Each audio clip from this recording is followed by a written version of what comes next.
Miss হবে না আপনার পছন্দের টিভি শো। দেখুন জি5 অ্যাপে একদম ফ্রি।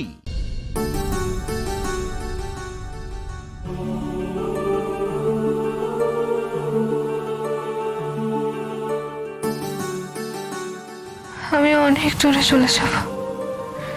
আমি বাবার কাছে চলে যাব। স্রোত, তোমার কিচ্ছু হবে না, তুমি একদম ঠিক হয়ে যাবে। আর আমি আমার কোনো পেশেন্টকে বিনা চিকিৎসায় চলে যেতে দিই না। তোমাকে আমার মতো হতে হবে স্রোত। তুমি দেখো, তুমি একদিন বড় ডাক্তার হবে, তোমার বাবার স্বপ্ন তুমি পূরণ করবে। তুই খুব ভালো রে, খুব ভালো।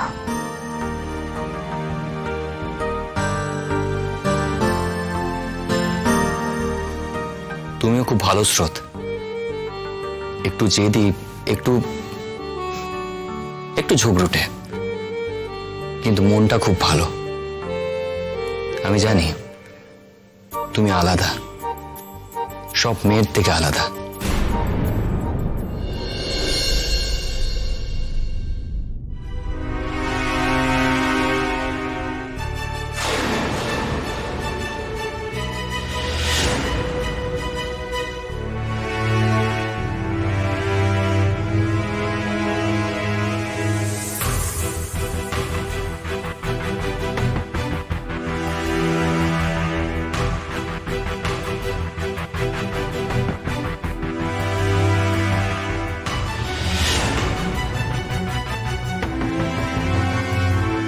আর আমি তোমার সাথে মিসবিহেভ করবো না স্রোত। তোমার যে এতটা কষ্ট হয়েছে জানতাম না। আমি সত্যি বোকামি করে ফেলি মাঝে মাঝে। তুমি তুমি কি আমার মাফ করবে? আদিক থিয়েটারটা দেখেছিস? বাবা, কি সেবা যত্ন! এ তো স্যার না বয়ফ্রেন্ড বোঝা যাচ্ছে না। এই বলছি, একটা ছবি তুলে নেব?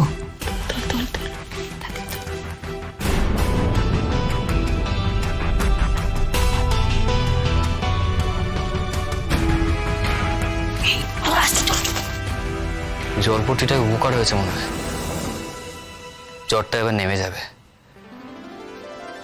ওর বন্ধুরা তো এই ঘরেই থাকছে, বাড়াবাড়ি হলে নিশ্চয়ই খবর দেবে।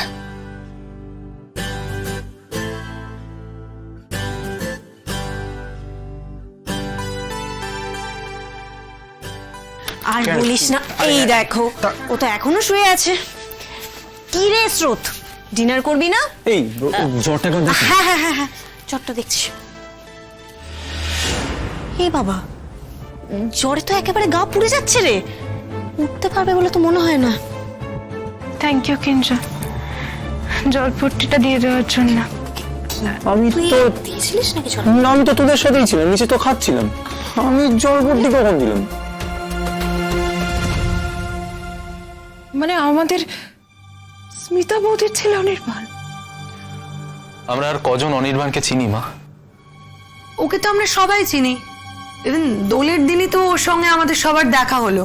বললো তো যে কলকাতাতেই নাকি সেটেল হয়েছে। তো ওর সাথে দেখা হয়েছে, তো কি হয়েছে? তার জন্য তুই এত আপসেট কেন বল? তোমার মনে আছে মা, দোলের দিন রাই আর অনির্বাণদা একসাথে গান গেয়েছিল? হ্যাঁ, ঠিক কথা তো। ইভেন আমাদের তো দেখে খুব অবাকই লেগেছিল যে এমন ভাবে দুজনে গান গাইছে যেন অনেক আগে থেকে রিহার্সাল করে তারপরে স্টেজে দুজনে উঠেছে। রাই এখন অনির্বাণদার সাথে রিলেশনশিপে।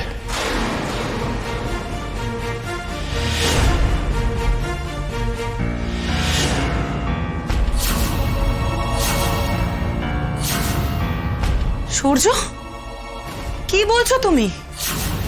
আমি এই সমস্তটা আমার নিজের চোখে দেখেছি।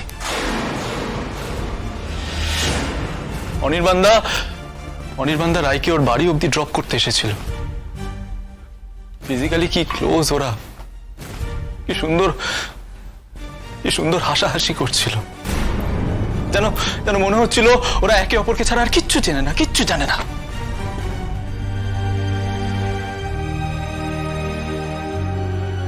মা, তাহলে রাই শুধুমাত্র আমার সাথে অভিনয়টাই করে গেছে না? কোনোদিন আমাকে ভালোবাসেনি বলো? হ্যাঁ, ও ও ও অনির্বাণদার জন্যই তোমার সাথে আমার বিয়ে দিয়েছিল, যাতে যাতে রাই ওর সঙ্গে।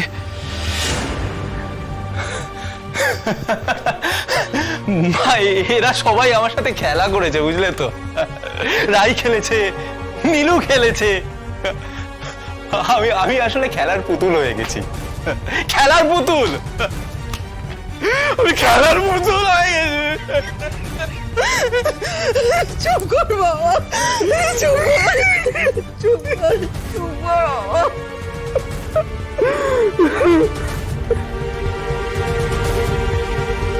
দিদিভাই, ওই অনির্বাণ এখন তাহলে তোর নতুন শিকার? আমার জীবনটা তছনছ করে তোর সুখে থাকার চাবিকাঠি এখন উনি?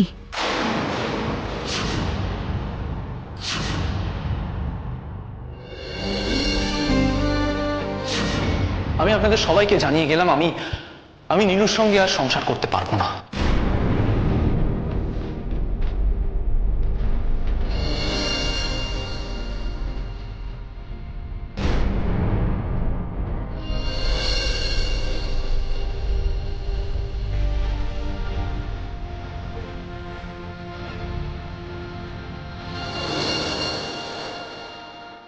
তুই কিন্তু ওর সহজ সরল আপাতমস্তক নিরীহ ফেসটার উপর যাচ্ছিস।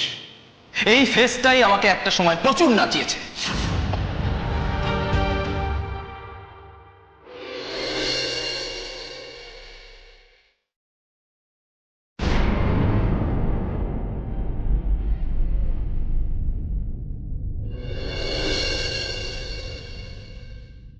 দারুণ ছিল, দারুণ ছিল, জাস্ট দারুণ ছিল। কিঞ্জল একটু আস্তে হাঁট, আমি আর পারছি না। খিদেতে পেট চোঁ করছে, আস্তে আবার হাঁটতে বলছে। এই sir, good morning. Morning morning.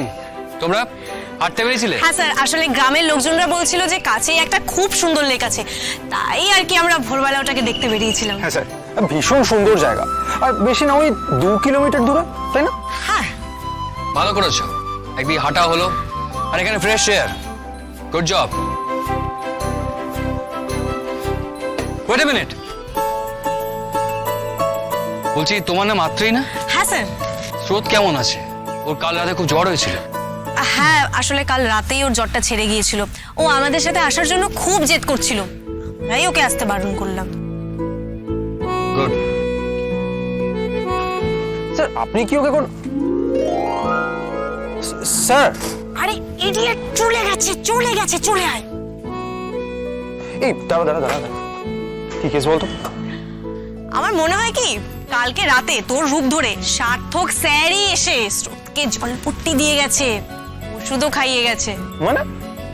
মানে কিচ্ছু না, মানে আমাদের ব্রেকফাস্ট শেষ হয়ে যাচ্ছে। চল চল। জি5 ডাউনলোড করুন আর সব এপিসোড দেখুন একদম ফ্রি।